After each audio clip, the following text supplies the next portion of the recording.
한양의 저작거리는 언제나 수많은 사람들과 사연들로 들끓는 거대한 용광로와도 같았습니다. 그 속에서 살아남기 위해 저마다 악을 쓰며 목청을 높이는 사람들 틈에 이름조차 없이 그저 길 위의 아이로 불리는 소녀 하나가 있었지요. 소녀의 이름은 금명. 훗날 쇠처럼 단단하고 꽃처럼 화사하게 복을 피워낼 운명을 암시하는 이름이었지만 지금의 그녀는 그저 하루 끼니를 걱정해야 하는 19살의 가여운 거지 처녀일 뿐이었습니다. 금명은 태어나자마자 부모에게 버려져 장터를 집 삼아 장터 사람들을 어미 아비 삼아 자라났습니다. 남루한 옷차림의 때 국물이 흐르는 얼굴, 헝클어진 머리카락. 누가 보아도 영락없는 거지의 행색이었지요. 하지만 그녀의 눈만은 유난히 맑고 총명하게 빛났습니다. 그 눈에는 세상에 대한 원망이나 슬픔 대신 꿋꿋하게 살아남으려는 강인한 의지와 천진한 호기심이 담겨 있었지요. 그녀의 삶은 고단했지만 이상하게도 그녀의 주변에는 늘 기묘한 행운이 따랐습니다. 예를 들어 그녀가 배가 고파 어물전 앞에서 서성거리면 그날따라 유난히 물 좋은 생선이 많이 잡혀 어물전 주인이 인심 좋게 생선 대가리라도 하나 툭 던져주곤 했습니다. 그녀가 추위에 떨며 대장간 앞에서 불을 쬐면 신기하게도 그날은 무쇠를 찾는 손님들이 줄을 이어 대장장이의 기분이 좋아져 그녀에게 낡은 소못이라도 하나 내어주었지요. 사람들은 그저 우연의 일치려니 혹은 저 아이가 불쌍해서 복을 가져다주나 보다 하며 막연하게만 생각할 뿐이었습니다. 정작 금명 자신도 자신의 손길이 닿는 곳마다 재물복이 피어난다는 사실을 전혀 인지하지 못했습니다. 그녀는 그저 오늘 하루 밥을 굶지 않고 밤에 얼어 죽지 않을 잠자리를 구하는 것이 삶의 전부였습니다. 그녀는 장터의 온갖 허드레시를 도맡아 하며 생계를 이었습니다. 떡집에서는 떡 시루를 나르고 주막에서는 설거지를 하고 포목점에서는 먼지를 털었습니다. 그녀의 손길은 야무지고 성실했습니다. 그리고 그녀가 머물다 간 가게들은 이상하게도 그날부터 장사가 잘 되기 시작했습니다. 어떤 사람은 그것을 금명의 싹싹함과 성실함 덕분이라고 했고 어떤 사람은 그저 운이 좋았을 뿐이라고 했습니다. 하지만 그 누구도 그녀의 손에 깃든 비범한 기운, 즉 죽어가는 것들의 생기를 불어넣고 흩어져 있던 복을 한데 모으는 기묘한 능력을 알아차리지는 못했습니다. 그녀는 마치 땅속에 묻힌 보석과도 같았습니다. 자신의 가치를 모른 채 그저 흙먼지 속에서 뒹굴며 언젠가 자신을 알아봐 줄 사람을 기다리고 있는 원석이었지요.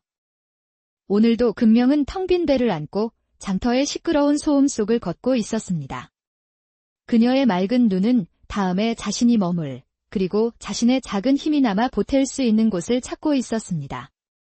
금명의 발걸음이 멈춘 곳은 장터에서도 가장 흠이지고 낡은 포목점 앞이었습니다. 한때는 제법 괜찮은 비단을 취급하며 손님들의 발길이 이어졌던 곳이었지만 주인이 병으로 알아놓은 뒤로는 찾는 이 하나 없이 파리만 날리는 신세가 되었지요. 가게 안에는 좋은 비단들이 먼지를 뒤집어 쓴 채 쌓여 있었고 늙은 박서방은 의욕 없는 얼굴로 꾸벅꾸벅 졸고 있을 뿐이었습니다. 어르신, 혹 제가 허드레실이라도 도와드리고 밥 한 술 얻어먹을 수 있겠습니까? 금명의 조심스러운 목소리에 박서방은 겨우 눈을 떴습니다. 그는 남루한 행색의 금명을 잠시 훑어보더니 귀찮다는 듯 손을 내저었습니다. 보다시피 내 코가 석자다. 너에게 줄 밥도 시킬 일도 없으니 다른 곳으로 가보거라. 하지만 금명은 물러서지 않았습니다. 그녀의 눈에는 가게 안에 쌓인 비단들이 마치 빛을 잃고 울고 있는 것처럼 보였기 때문입니다. 어르신, 제가 돈을 달라는 것이 아닙니다. 그저 저 비단들의 먼지라도 한번 털어주고 싶어서 그럽니다. 저리 고운 것들이 먼지를 뒤집어 쓰고 있으니 제 마음이 다 아파서요. 그녀의 진심 어린 말에 박서방의 마음이 조금 움직였습니다. 믿져야 본전이라는 생각에 그는 고개를 끄덕였습니다. 그러려무나. 대신 가게 물건에는 손대지 말거라. 그날부터 금명은 포목점에 머물며 가게 안팎을 쓸고 닦기 시작했습니다. 그녀는 특히 먼지 쌓인 비단들을 하나하나 정성껏 털고 다시 보기 좋게 진열하는 데 마음을 쏟았지요. 그녀의 손길이 닿자 빛발했던 비단들은 마치 잠에서 깨어난 듯 저마다의 고운 빛깔을 되찾기 시작했습니다. 금명은 비단을 정리하며 혼잣말처럼 중얼거렸습니다. 어머, 이 비단은 꼭 햇살 좋은 날의 맑은 하늘색을 닮았네요. 저고리를 지어 입으면 구름 위를 걷는 기분이겠어요. 이 붉은 비단은 저녁 노을을 그대로 옮겨놓은 것 같아요. 치마를 만들어 입고 님을 만나러 가면 님의 마음도 저 노을처럼 붉게 타오르지 않을까요? 그녀는 비단마다 이야기를 입히고 그 이야기에 어울리는 자리에 그것들을 배치했습니다. 하늘색 비단은 햇살이 잘 드는 창가에, 노을빛 비단은 저녁빛이 스며드는 문가에. 그녀는 장사를 배운 적이 없었지만 사물의 본성과 사람의 마음을 꿰뚫는 본능적인 감각으로 죽어있던 가게에 생기를 불어넣고 있었습니다. 신기한 일은 바로 그 다음 날부터 벌어졌습니다. 몇 달 동안 손님 하나 없던 포목점에 사람들이 하나둘 찾아오기 시작한 것입니다. 처음에는 그저 우연히 지나가던 사람들이 창가에 진열된 하늘색 비단의 고운 빛깔에 이끌려가게 안으로 들어왔습니다. 아니, 이 집 비단이 이리도 고왔던가? 이 노을빛 비단 좀 보시오. 당장이라도 불이 붙을 것 같구려. 가게에 들어온 사람들은 금명이 들려주는 비단의 이야기에 매료되었습니다.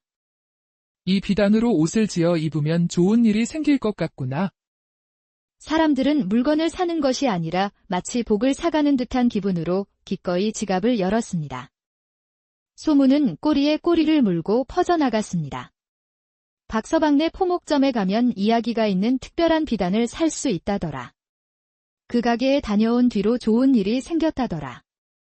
포목점은 며칠 만에 손님들로 문전성시를 이루었고 빚더미에 앉아 가게를 내놓을 생각만 하던 박서방은 입이 귀에 걸렸습니다. 박서방은 뒤늦게야 이 모든 기적이 남루한 거지 소녀, 금명으로부터 시작되었다는 것을 깨달았습니다. 그는 금명의 손을 잡고 눈물을 흘리며 고마워했습니다. 아가, 내가 우리 가게를 살렸구나. 네가 바로 복덩이로구나. 금명의 첫 번째 기적은 그렇게 죽어가던 작은 가게를 살려내는 것으로 시작되었습니다. 하지만 그 기적은 더 큰 운명의 눈을 사로잡는 계기가 되리라는 것을 아직 그녀는 알지 못했습니다. 박서방네 포목점이 기적처럼 되살아났다는 소문은 한양 상인들 사이에 큰 화제가 되었습니다. 그리고 이 소문은 마침내 한양 상권에 살아있는 전설이자 유기전을 실질적으로 지배하고 있는 대방 어르신의 귀에까지 들어가게 되었지요. 대방 어르신은 비단 상단의 행수로 시작하여 수십 년간의 노력과 비범한 수완으로 한양 최고의 거상이 된 입지전적인 인물이었습니다. 그는 냉철하고 계산적이었지만 무엇보다 사람을 꿰뚫어보는 용인술이 뛰어나기로 유명했습니다. 그의 눈에 한 번 든 사람은 그가 누구이건 간에 반드시 크게 쓰임을 받는다고 알려져 있었지요. 그는 황금손을 가진 거지 천연 이야기에 큰 흥미를 느꼈습니다. 그는 그것이 단순한 우연이나 뜬 소문이 아니라고 직감했습니다. 세상에는 때로 상식으로는 설명할 수 없는 기운과 운을 타고난 이들이 존재한다는 것을 그는 오랜 경험을 통해 알고 있었기 때문입니다. 죽어가던 가게를 살려낼 정도의 기운이라. 과연 어떤 아이인지 내 눈으로 직접 확인해 봐야겠구나. 대방 어르신은 자신의 신복인 조석이를 조용히 불렀습니다. 조석이는 대방의 그림자처럼 그의 모든 명령을 묵묵히 수행하는 충직한 인물이었습니다. 조석아. 자네가 지금 당장 박서방네 포목점으로 가보게. 예. 포목점 말씀이십니까? 그곳에 금명이라는 거지 처녀가 하나 있을 것이네. 그 아이에 대한 소문이 내 귀에까지 들려왔어. 자네가 직접 가서 그 아이의 행실과 사람됨을 낱낱이 살피고 박서방에게 들은 이야기를 모두 기록하여 나에게 보고하게. 단, 절대 내색을 하거나 아이가 눈치채게 해서는 안 되네. 조석이는 즉시 명을 받들어 평범한 손님으로 위장하고 포목점을 찾아갔습니다. 그는 며칠 동안 가게 구석에서 비단을 고르는 척하며 금명의 일거수일투족을 남몰래 지켜보았습니다. 그의 눈에 비친 금명은 소문대로 비범한 구석이 있는 아이였습니다. 그녀는 손님 한 사람 한 사람에게 그 사람의 분위기와 사연에 어울릴 법한 비단을 정성껏 골라주었습니다. 마님처럼 인자한 분께는 이 목련 비단이 어울립니다. 마님의 마음을 더욱 환하게 밝혀줄 것입니다. 나리처럼 강직한 분께는 저 굳건한 대나무 무늬 비단이 제격이겠지요. 신기하게도 그녀가 골라준 비단을 사간 사람들은 모두 크게 만족하며 돌아갔습니다. 그녀에게는 사람의 마음을 읽고 그 마음에 꼭 맞는 물건을 찾아주는 신통한 능력이 있는 듯 했습니다. 조석이는 박서방과 따로 만나 그동안 있었던 일에 대해서도 자세히 전해 들었습니다. 박서방은 금명을 칭찬하며 입에 침이 마를 정도였지요. 그 아이는 그냥 아이가 아닙니다. 하늘이 내린 복덩어리입니다. 복덩어리. 모든 조사를 마친 조석이는 대방 어르신에게 돌아가 자신이 보고 들은 것을 모두 고했습니다. 보고를 들은 대방은 한참 동안 눈을 감고 생각에 잠겼습니다. 그리고는 마침내 결심한 듯 눈을 떴습니다. 그의 눈에는 인재를 발견한 자의 예리한 빛이 감돌고 있었지요. 그 아이를 데려오게. 정중하게. 나의 손님으로 모셔오게. 이제 그 아이가 진짜 보석인지 아닌지 내 손으로 직접 확인해 볼 때가 되었으니 금명은 영문도 모른 채 조석이가 이끄는 화려한 가마를 타고 대방 어르신의 거대한 저택으로 향했습니다. 태어나서 처음 타보는 가마는 어색하기 짝이 없었고 금세라도 무너질 듯 웅장한 기와집 대문 앞에 섰을 때는 주눅이 들어 고개조차 제대로 들 수 없었지요. 대청마루에서 그녀를 맞이한 대방 어르신의 모습은 그녀가 상상했던 것보다 훨씬 더 위엄있고 날카로운 인상이었습니다. 그는 금명을 위아래로 훑어보았지만 그녀의 남루한 행색에는 조금도 개의치 않는 듯 했습니다. 그의 시선은 오직 금명의 맑고 총명한 눈에만 고정되어 있었지요. 네가 금명이라는 아이냐? 예, 어르신. 내게 복을 부르는 기운이 있다는 소문을 들었다. 죽은 가게도 살려내는 신통한 재주가 있다지. 대방의 목소리는 낮고 차분했지만 그 안에는 사람의 속을 꿰뚫는 듯한 힘이 실려 있었습니다. 저는 그런 재주 없습니다. 그저 제가 할 수 있는 일을 했을 뿐입니다. 겸손은 미덕이나 과하면 위선이 되는 법이다. 나는 내 눈을 보고 있다. 내 눈에는 보통 사람에게는 없는 것이 담겨 있어. 나는 내 그릇의 크기를 시험해 보고 싶다. 네가 정말로 내 사람이 될 자격이 있는지 직접 증명해 보여라. 대방 어르신은 조석이에게 손짓했습니다. 조석이는 가게 권리 문서 하나를 가져와 금명 앞에 내밀었습니다. 이것은 한양에서 가장 장사가 안 되어 곧 문을 닫을 위기에 처한 유기전의 문서다. 가게의 주인은 이미 야반도주했고 남은 것은 먼지 쌓인 녹그릇 몇 개와 빚더미뿐이지. 대방은 금명을 똑바로 바라보며 시험 문제를 내놓았습니다. 내가 너에게 한 달의 시간을 주겠다. 내 마음대로 사람을 쓰고 내 창고의 자금을 얼마든지 가져다 써도 좋다. 어떤 방법을 써도 좋으니 한 달 안에 이 죽은 가게를 살려내어 한양에서 가장 유명한 가게로 만들어 보아라. 그것은 실로 엄청난 제안이자 불가능에 가까운 시험이었습니다. 만약 내가 성공한다면 나는 너를 내 사람으로 받아들이고 너에게 더 큰 세상에서 너의 능력을 펼칠 기회를 줄 것이다. 하지만 만약 실패한다면 너는 다시 길거리로 돌아가 평생 나의 눈에 띄지 말아야 할 것이다. 어떠냐? 해보겠느냐? 금명은 잠시 망설였습니다. 그녀는 자신의 능력을 믿지 않았고 이 거대한 시험에 대한 두려움이 앞섰습니다.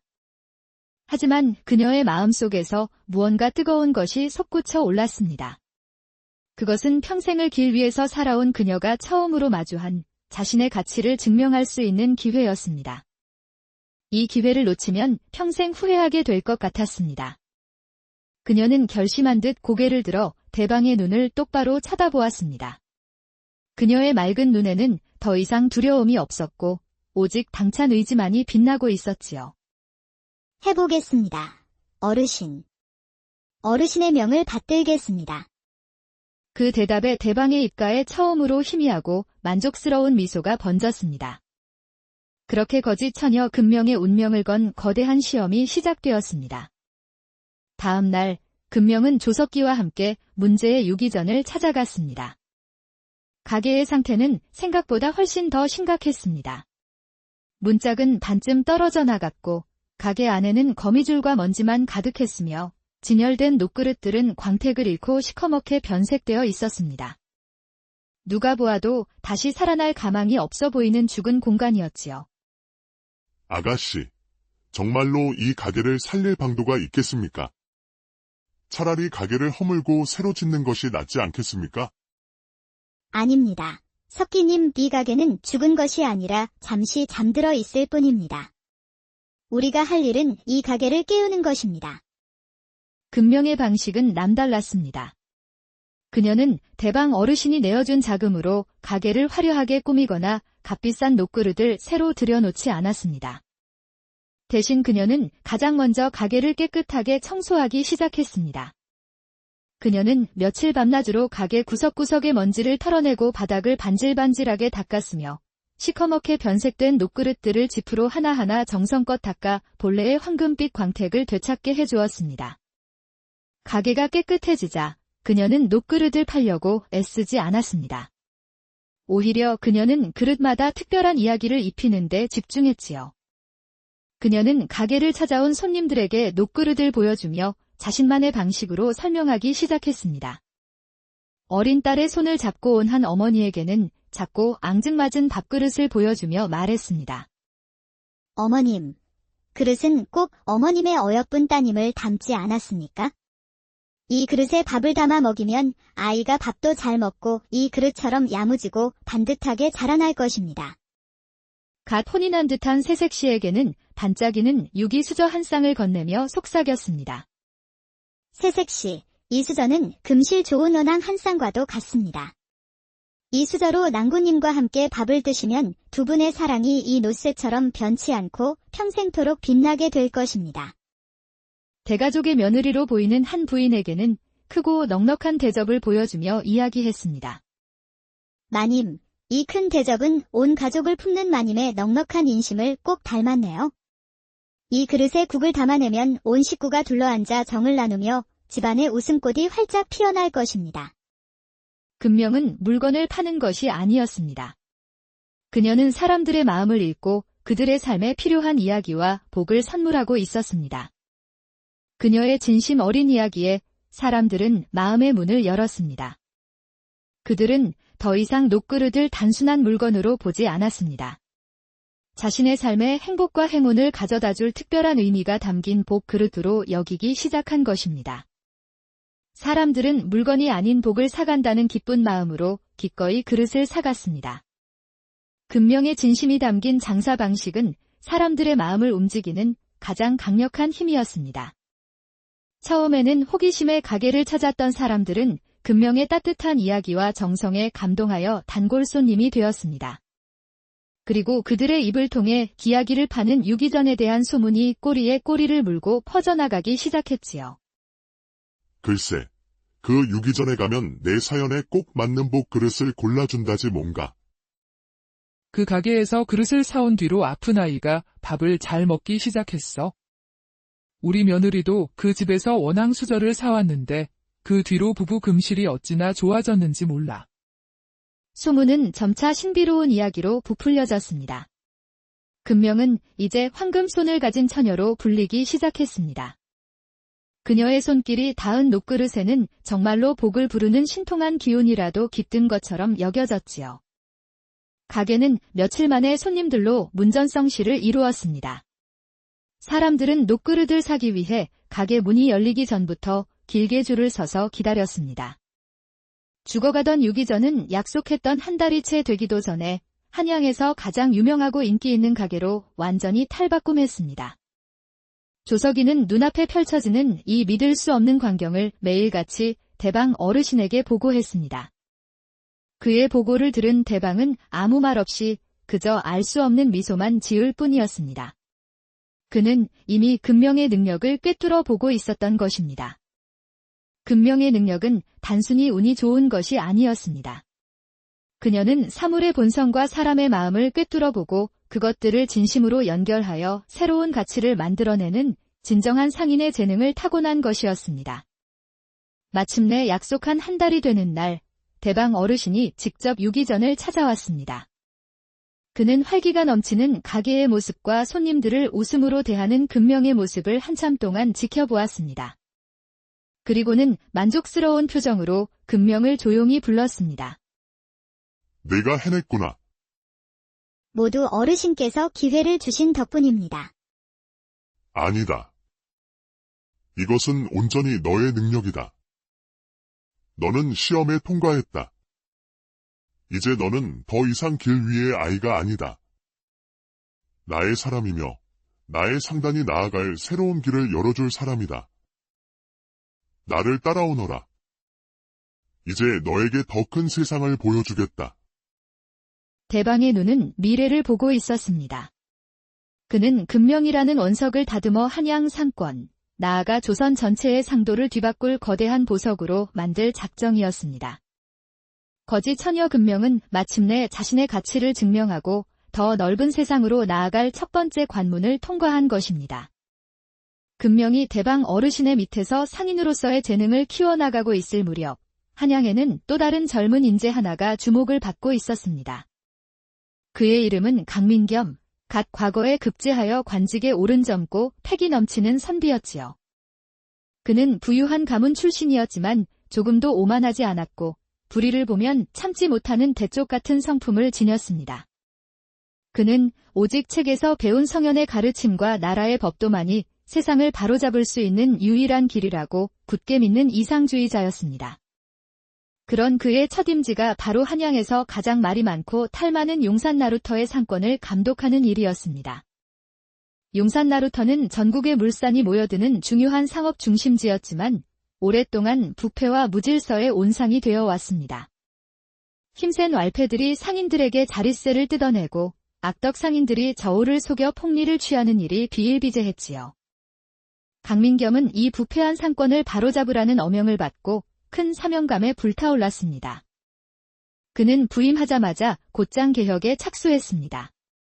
그는 가장 먼저 나루터의 모든 거래를 나라에서 정한 법도에 따라 투명하게 기록하도록 명했습니다. 또한 저울을 속이거나 폭리를 취하는 상인들을 적발하여 엄하게 벌을 내렸지요. 그의 방식은 청렴하고 원칙에 입각한 것이었지만 치명적인 문제가 있었습니다. 너무나도 고지식하고 융통성이 없다는 것이었지요. 그는 수십 년간 이어져 온 나루터의 관행이나 상인들 개개인의 딱한 사정은 조금도 고려하지 않았습니다. 그는 그저 법은 만인에게 평등하다는 원칙만을 내세우며 모든 것을 칼로 자르듯 처리하려 했습니다. 모든 상인은 예외 없이 매일의 거래 내역을 장부에 기록하여 관아에 보고해야 한다. 저울의 눈금을 속인 자는 재산을 몰수하고 장터에서 쫓아낼 것이다. 그의 강압적인 개혁은 당연히 큰 저항에 부딪혔습니다. 평생 주먹구구식으로 장사를 해온 늙은 상인들은 복잡한 장부 기록의 골머리를 앓았고 왈패들에게 자릿세를 바치며 겨우 자리를 유지해온 가난한 상인들은 당장의 생계가 막막해졌습니다. 무엇보다 이 혼란을 틈타 자신들의 이권을 챙겨온 왈패들과 악덕 상인들은 자신들의 밥줄을 끊으려는 강민겸을 눈의 가시처럼 여기고 은밀하게 그를 몰아낼 계략을 꾸미기 시작했습니다. 강민겸은 올바른 일을 하고 있었지만 사람의 마음을 얻는 데에는 완전히 실패한 것입니다. 그는 법과 원칙이라는 높은 성벽을 쌓고 그 안에서 홀로 외로운 싸움을 벌이고 있었습니다. 그의 정의감은 뜨거웠지만 그 불꽃은 백성들의 마음을 덮여주지 못하고 오히려 그들을 멀어지게만 만들고 있었습니다. 그의 개혁은 시작부터 삐걱거리며 자초될 위기에 처해 있었습니다. 강민겸이 용산 나루터에서 고군분투하고 있다는 소식은 한양 상권의 모든 정보를 손바닥 보듯 꿰고 있는 대방 어르신의 귀에도 들어갔습니다. 저 젊은 선비는 칼은 가졌으되 칼집을 다루는 법을 모르는구나. 정의감만 앞세워 휘두르는 칼은 적을 베기 전에 아군을 먼저 다치게 하는 법인데. 대방 어르신은 강민겸의 강직함을 높이 샀지만 그의 융통성 없는 방식으로는 결코 부패한 나루터의 뿌리 깊은 문제를 해결할 수 없다고 판단했습니다. 오히려 그가 왈패들의 계략에 빠져 위기에 처할 것을 염려했지요. 바로 그때 그의 머릿속에 한 사람의 얼굴이 떠올랐습니다. 바로 금명이었습니다. 법과 원칙을 내세우는 강민겸과 사람의 마음을 움직이는 금명. 물과 기름처럼 섞일 수 없을 것 같은 두 사람이었지만 대방은 그 두 사람이 힘을 합친다면 엄청난 시너지를 낼 수 있을 것이라고 직감했습니다. 그는 금명을 자신의 서재로 불렀습니다. 금명아, 예, 어르신. 내게 새로운 임무를 하나 주어야겠다. 대방은 용산 나루터의 상황과 강민겸이라는 선비에 대해 설명해 주었습니다. 그 선비는 뜻은 높으나 방법이 서툴러 위기에 처해 있다. 법도만으로는 사람의 마음을 얻을 수 없고 마음을 얻지 못하면 진정한 개혁 또한 이룰 수 없는 법이지. 내가 가진 능력은 바로 그 사람의 마음을 얻는 것이다. 대방은 금명에게 새로운 과제를 내놓았습니다. 용산 나루터로 가거라. 그리고 저 고지식한 선비를 도와 왈패들을 몰아내고 상권을 안정시키거라. 나는 너에게 자금과 사람을 지원해 주겠다. 하지만 이를 해결하는 것은 온전히 너의 방식에 맡기겠다. 이것은 내가 단순히 가게 하나를 살리는 것을 넘어 죽어가는 상권 전체를 살리는 법을 배울 첫 번째 기회가 될 것이다. 또한 내 능력을 너 자신만이 아닌 세상을 위해 쓸 첫 번째 기회이기도 하다. 대방의 제안은 금명의 가슴을 뛰게 만들었습니다. 그녀는 이제 자신의 힘으로 부패한 세상을 바로잡고 고통받는 사람들을 도울 수 있는 기회가 주어진 것입니다. 어르신, 저 같은 것이 어찌 감히 그런 큰일을. 너는 할 수 있다. 너는 단순히 재물복을 타고난 아이가 아니다. 너는 사람의 마음을 얻어 복을 만들어내는 사람이다. 가서 너의 능력을 증명해 보이거라. 대방의 굳건한 신뢰에 금명은 용기를 얻었습니다. 그녀는 깊이 고개를 숙였습니다. 예, 어르신. 실망시켜 드리지 않겠습니다. 반드시 나루터에 새로운 바람을 불어넣고 오겠습니다. 금명은 대방 어르신의 지원을 받아 곧장 용산 나루터로 향했습니다. 그녀는 화려한 비단 옷 대신 평범한 상인 여인의 옷차림으로 강민겸이 머무는 관청을 찾아갔지요. 관청 안에서 강민겸은 잔뜩 쌓인 서류와 씨름하며 골머리를 앓고 있었습니다. 상인들의 저항과 왈패들의 방해로 그의 개혁은 한 걸음도 나아가지 못하고 있었기 때문입니다. 그의 얼굴에는 이상주의자의 빛은 사라지고 현실의 벽에 부딪힌 젊은 관료의 고뇌와 피로감만이 가득했습니다. 나리, 드릴 말씀이 있어 찾아왔습니다. 금명의 맑은 목소리에 강민겸은 고개를 들었습니다. 그는 낯선 여인의 등장에 경계심 가득한 눈으로 물었습니다. 누구신데 허락도 없이 관청에 들어오는 것이오? 저는 나리의 개혁을 돕고자 온 사람입니다. 제 이름은 금명이라 합니다. 내 개혁을 돕겠다. 내가 듣자 하니 그대는 황금손이라 불리며 기한 상술로 사람들을 현혹하는 계집이라 들었소. 나는 법도와 원칙으로 세상을 다스릴 것이지. 그대와 같은 요행과 상술에 기댈 생각은 추호도 없소. 당장 돌아가시오. 그는 금명을 만나보기도 전에 그녀에 대한 편견으로 가득 차 있었습니다. 그의 눈에 금명은 그저 근본 없는 상술로 불을 쌓은 자신이 척결해야 할 또 다른 부패의 상징처럼 보였던 것입니다. 금명은 그의 차가운 거절에 조금도 당황하지 않았습니다. 그녀는 그의 눈에서 강한 자존심과 함께 자신의 방식이 통하지 않는 것에 대한 깊은 좌절감을 읽었습니다. 나리의 뜻이 훌륭하다는 것은 저도 잘 알고 있습니다. 하지만 아무리 좋은 법도라 할지라도 사람의 마음을 얻지 못하면 그것은 그저 종이 위의 글자에 불과합니다. 지금 나리께서는 굳게 닫힌 문을 억지로 열려고만 하고 계십니다. 그러니 문은 더욱 굳게 잠길 뿐입니다. 그대가 법도에 대해 무엇을 안다고 내 앞에서 그런 교만한 소리를 하는 것이냐? 저는 법도에 대해서는 잘 모릅니다. 하지만 장사하는 사람들의 마음에 대해서는 조금 압니다. 그들은 지금 나리의 법도를 두려워하고 있습니다. 하지만 두려움은 결코 사람의 마음을 움직이지 못합니다. 오히려 반감만 살 뿐이지요. 지금 필요한 것은 채찍이 아니라 그들의 마음을 어루만져 줄 따뜻한 손길입니다. 궤변이로구나. 나는 그대와 같은 상인들의 논리에 노란하지 않을 것이다. 내 방식이 틀렸다면 그것은 나의 부족함 때문이지 법도가 틀린 것은 아니다. 나는 오직 나의 길을 갈 뿐이니 그대는 그대의 길을 가시오. 다시는 내 앞에 나타나지 마시오. 강민겸은 단호하게 그녀를 내쫓았습니다. 두 사람의 첫 만남은 그렇게 물과 기름처럼 서로의 다름만을 확인한 채 끝나버렸습니다. 강민겸은 원칙만을 내세우는 이상주의의 성에 갇혀 있었고, 금명은 사람의 마음을 먼저 보듬어야 한다는 현실주의의 땅에 서 있었습니다. 강민겸에게 문전박대를 당했지만 금명은 조금도 좌절하지 않았습니다. 그녀는 그의 고지식함이 사실은 세상을 바로잡고 싶어하는 뜨거운 열정과 순수함에서 비롯된 것임을 꿰뚫어 보았기 때문입니다. 그녀는 강민겸을 직접 설득하는 대신 행동으로 자신의 방식이 옳다는 것을 증명해 보이기로 결심했습니다. 나리의 법도는 큰 강을 항해하는 훌륭한 배와도 같습니다. 하지만 지금 이 나루터는 온갖 흙과 돌멩이로 물길이 꽉 막혀 있습니다. 그런 곳에서는 아무리 좋은 배라도 뜰 수가 없는 법입니다. 저는 먼저 이 막힌 물길을 뚫는 작은 삽질부터 시작하겠습니다. 언젠가 나리의 배가 이 물길 위를 순항하게 될 날을 기다리겠습니다. 그녀는 그 말만 남기고 관청을 나와 나루터의 가장 가난하고 소외된 곳으로 향했습니다. 우리를 건드리면 우리 모두가 당신들을 상대할 것이요. 상인들의 단결된 기세의 왈패들은 오히려 주춤했습니다.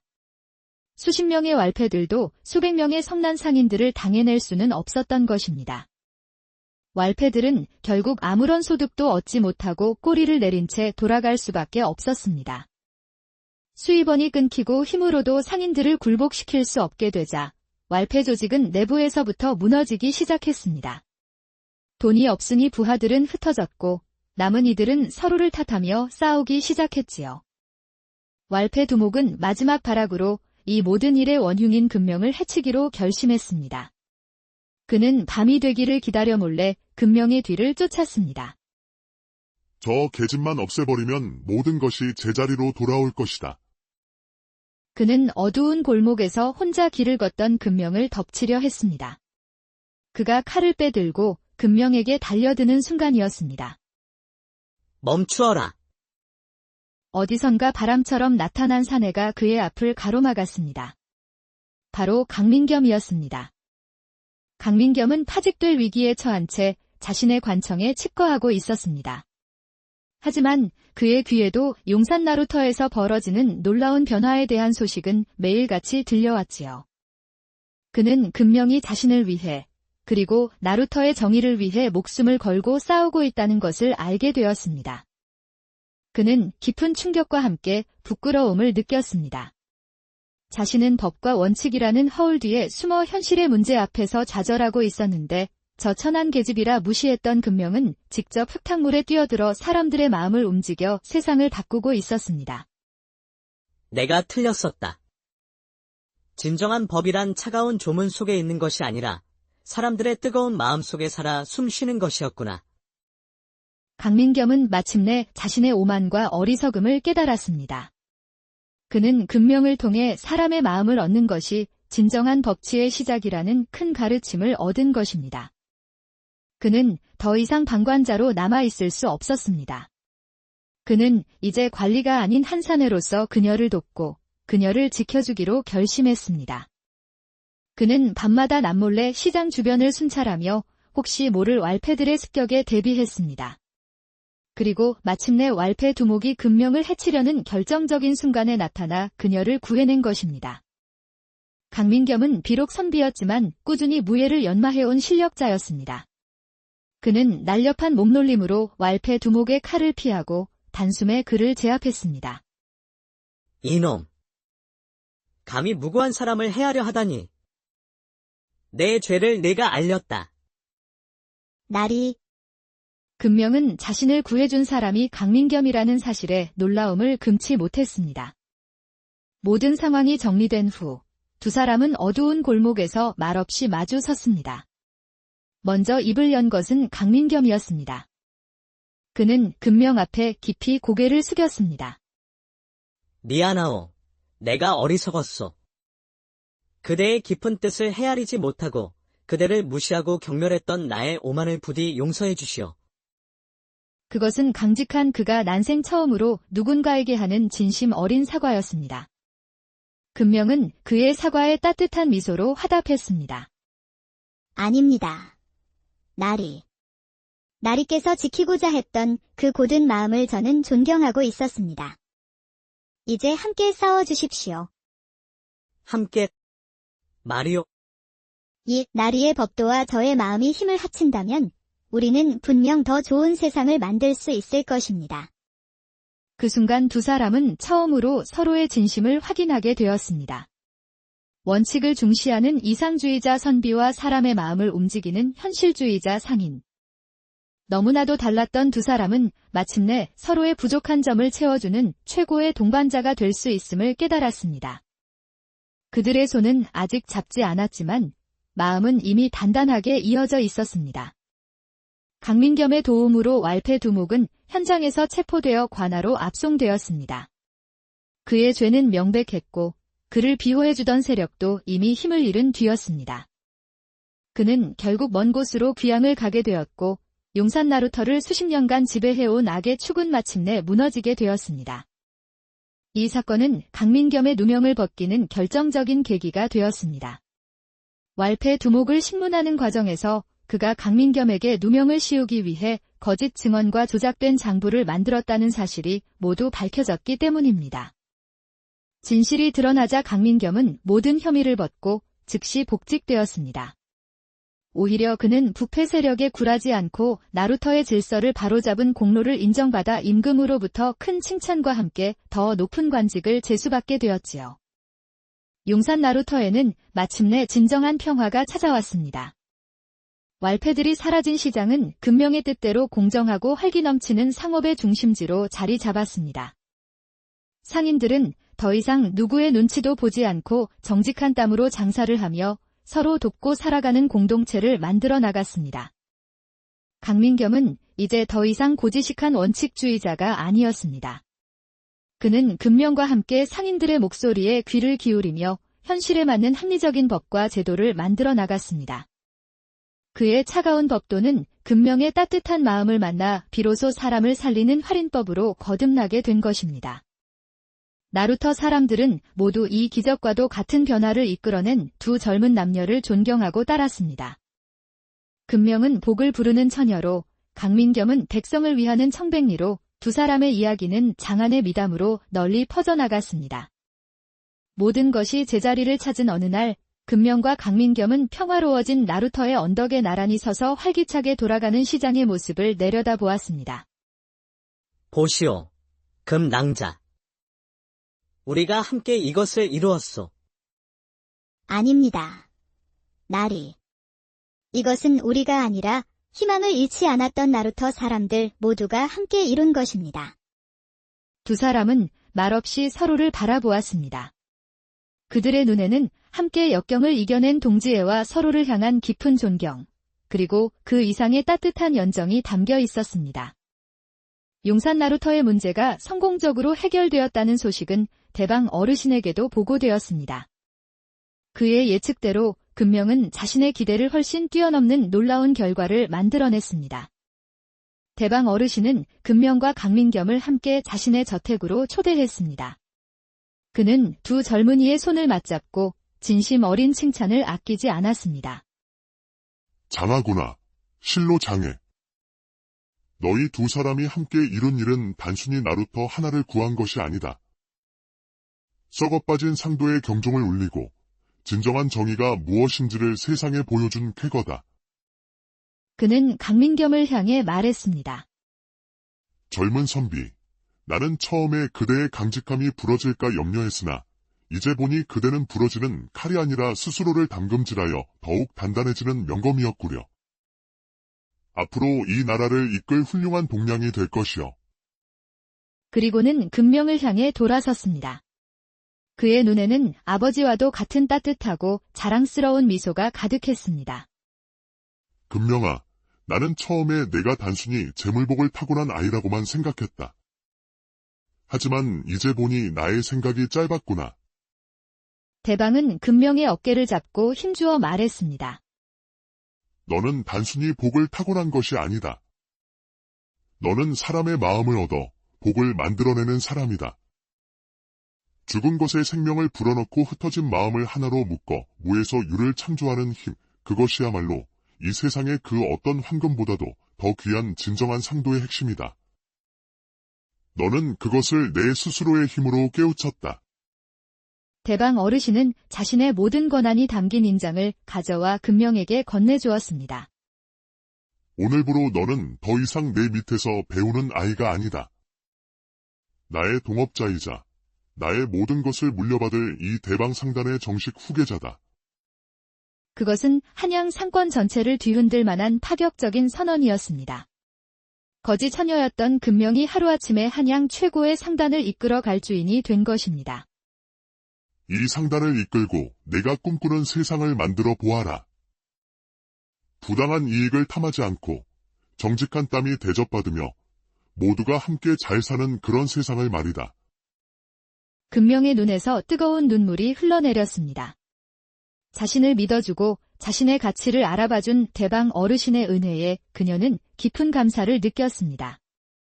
그 후 금명은 대방 어르신의 뒤를 이어 한양 상단의 새로운 주인이 되었습니다. 그녀는 모든 상인들이 공정하게 경쟁하고 정직하게 이익을 얻으며 그 이익을 사회에 환원하는 건강한 상업 생태계를 만드는데 온 힘을 쏟았습니다. 강민겸 역시 청렴하고 지혜로운 관리로서 승승장구했습니다.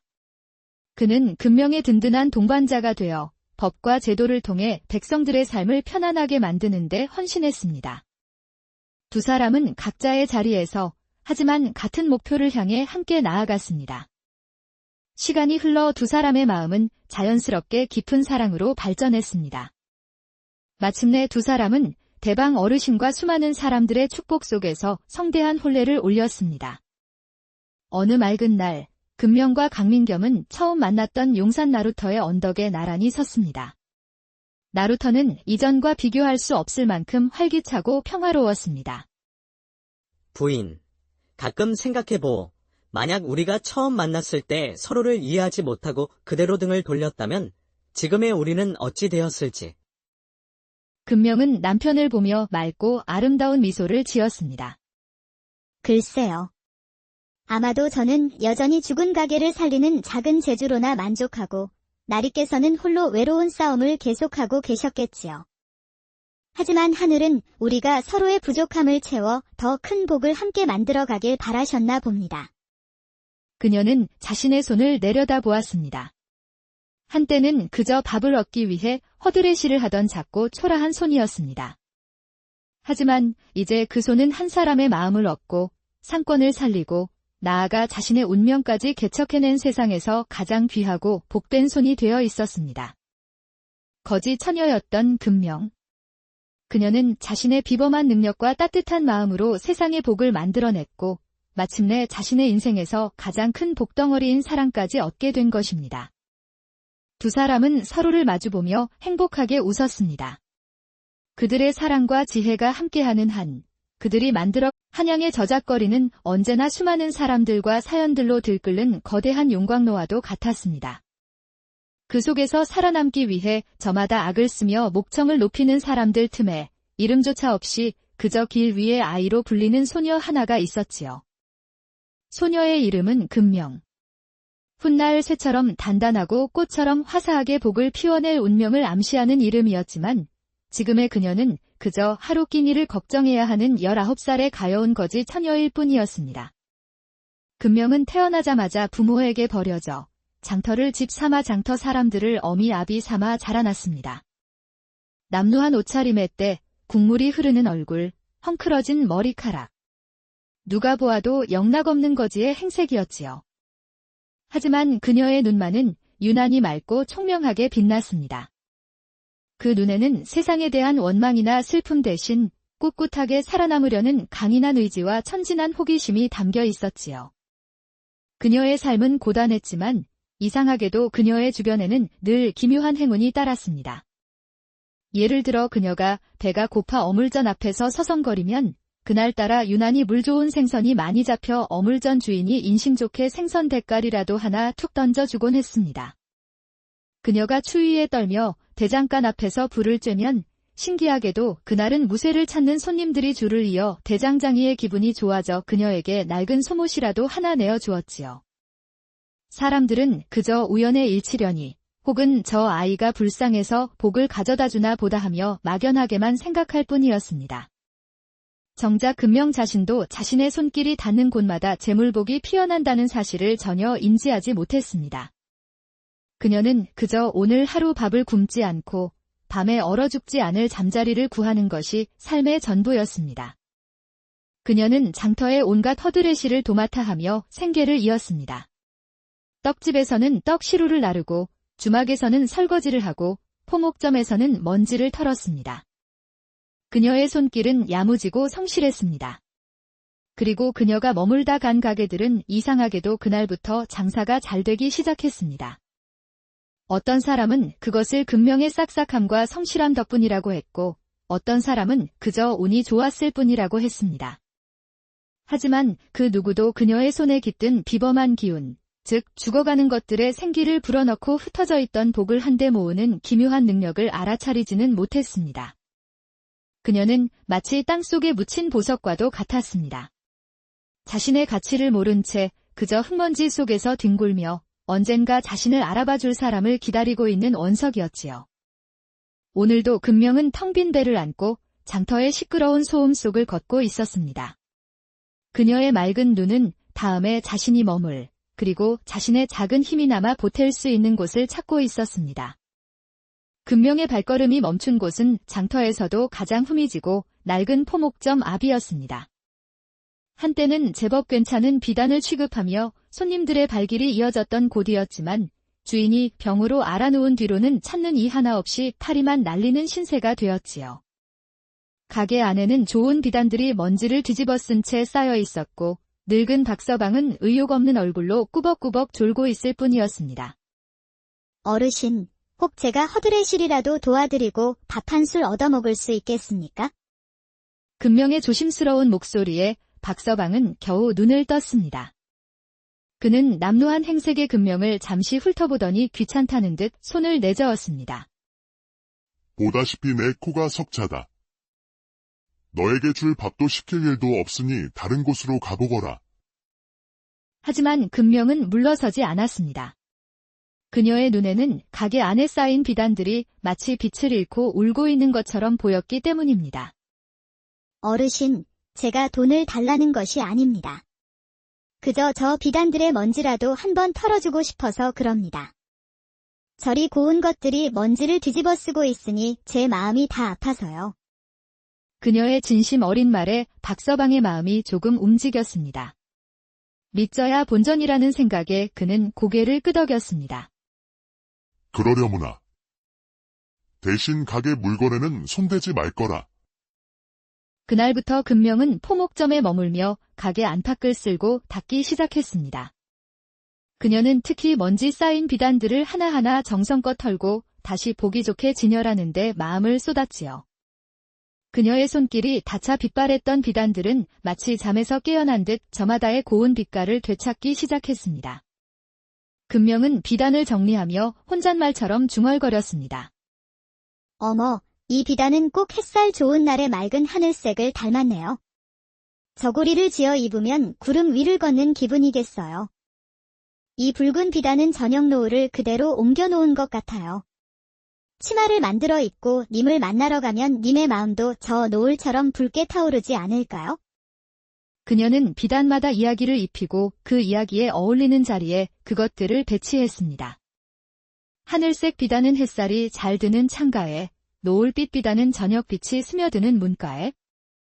그녀는 장사를 배운 적이 없었지만 사물의 본성과 사람의 마음을 꿰뚫는 본능적인 감각으로 죽어있던 가게에 생기를 불어넣고 있었습니다. 신기한 일은 바로 그 다음 날부터 벌어졌습니다. 몇 달 동안 손님 하나 없던 포목점에 사람들이 하나둘 찾아오기 시작한 것입니다. 처음에는 그저 우연히 지나가던 사람들이 창가에 진열된 하늘색 비단의 고운 빛깔에 이끌려가게 안으로 들어왔습니다. 아니, 이 집 비단이 이리도 고왔던가? 이 노을빛 비단 좀 보시오. 당장이라도 불이 붙을 것 같구려. 가게에 들어온 사람들은 금명이 들려주는 비단의 이야기에 매료되었습니다. 이 비단으로 옷을 지어 입으면 좋은 일이 생길 것 같구나. 사람들은 물건을 사는 것이 아니라 마치 복을 사가는 듯한 기분으로 기꺼이 지갑을 열었습니다. 소문은 꼬리에 꼬리를 물고 퍼져나갔습니다.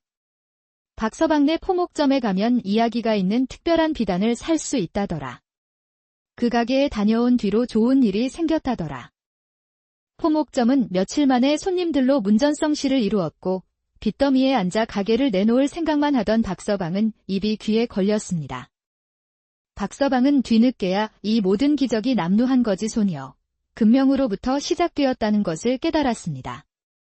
그는 금명의 손을 잡고 눈물을 흘리며 고마워했습니다. 아가, 내가 우리 가게를 살렸구나.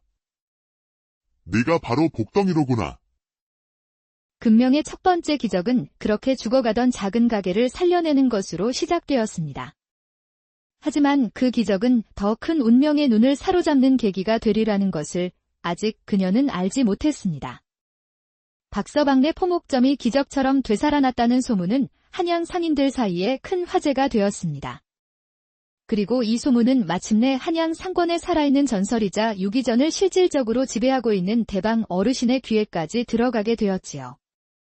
대방 어르신은 비단 상단의 행수로 시작하여 수십 년간의 노력과 비범한 수완으로 한양 최고의 거상이 된 입지전적인 인물이었습니다. 그는 냉철하고 계산적이었지만 무엇보다 사람을 꿰뚫어보는 용인술이 뛰어나기로 유명했습니다. 그의 눈에 한 번 든 사람은 그가 누구이건 간에 반드시 크게 쓰임을 받는다고 알려져 있었지요. 그는 황금손을 가진 거지 천연 이야기에 큰 흥미를 느꼈습니다. 그는 그것이 단순한 우연이나 뜬 소문이 아니라고 직감했습니다. 세상에는 때로 상식으로는 설명할 수 없는 기운과 운을 타고난 이들이 존재한다는 것을 그는 오랜 경험을 통해 알고 있었기 때문입니다. 죽어가던 가게를 살려낼 정도의 기운이라. 과연 어떤 아이인지 내 눈으로 직접 확인해 봐야겠구나. 대방 어르신은 자신의 신복인 조석이를 조용히 불렀습니다. 조석이는 대방의 그림자처럼 그의 모든 명령을 묵묵히 수행하는 충직한 인물이었습니다. 조서가. 자네가 지금 당장 박서방네 포목점으로 가보게. 예. 포목점 말씀이십니까? 그곳에 금명이라는 거지 처녀가 하나 있을 것이네. 그 아이에 대한 소문이 내 귀에까지 들려왔어.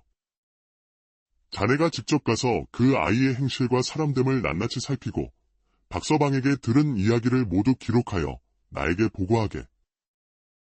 단, 절대 내색을 하거나 아이가 눈치채게 해서는 안 되네. 조석이는 즉시 명을 받들어 평범한 손님으로 위장하고 포목점을 찾아갔습니다. 그는 며칠 동안 가게 구석에서 비단을 고르는 척하며 금명의 일거수일투족을 남몰래 지켜보았습니다. 그의 눈에 비친 금명은 소문대로 비범한 구석이 있는 아이였습니다. 그녀는 손님 한 사람 한 사람에게 그 사람의 분위기와 사연에 어울릴 법한 비단을 정성껏 골라주었습니다. 마님처럼 인자한 분께는 이 목련 비단이 어울립니다. 마님의 마음을 더욱 환하게 밝혀줄 것입니다. 나리처럼 강직한 분께는 저 굳건한 대나무 무늬 비단이 제격이겠지요. 신기하게도 그녀가 골라준 비단을 사간 사람들은 모두 크게 만족하며 돌아갔습니다. 그녀에게는 사람의 마음을 읽고 그 마음에 꼭 맞는 물건을 찾아주는 신통한 능력이 있는 듯 했습니다. 조석이는 박서방과 따로 만나 그동안 있었던 일에 대해서도 자세히 전해 들었습니다.